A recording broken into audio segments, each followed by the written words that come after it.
Hey guys, Chevy Overlander here with part 2 of the Rhino-Rack backbone system installation.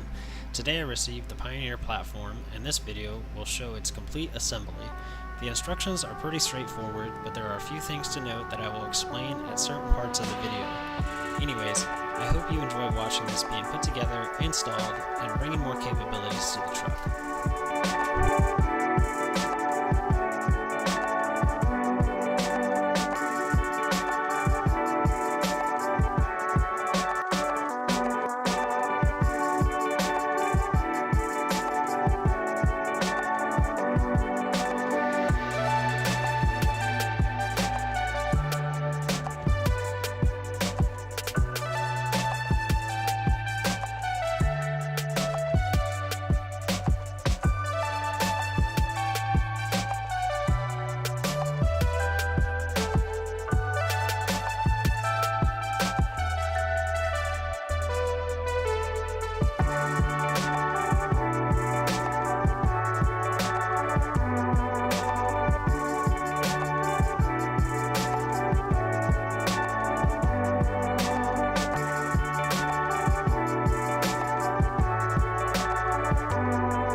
This part was probably the most frustrating of the entire installation.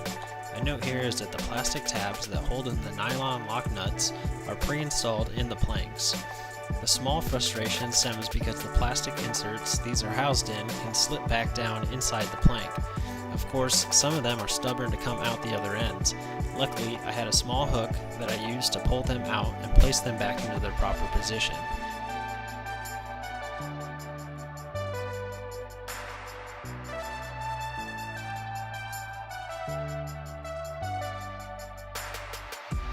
A special note here is that you'll see me use my cordless drill.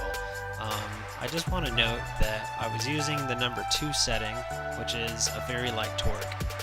It's actually not heavier than a hand torque would be, so take precaution, and if you choose to use a drill to speed up this process, don't over torque and limit the power that your drill puts out, and then go around and make sure all the bolts are snug, as you saw that I did.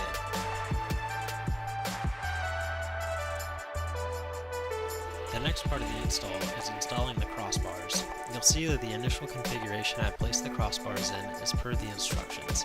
This looked odd to me, and I went ahead and took some measurements of the distance between the crossbars as well as the mounting locations on the backbone platform. As you'll see, I ended up switching the locations of the crossbars to line up with the backbone. I've emailed Rhino-Rack about the clarity of the instructions and to have them revised. If you also notice, the back of the rack, nearest the top of the video frame, will now become the front of the rack. It's not really a big deal if you notice it and just swap the crossbars around, but it made for a few good minutes of confusion.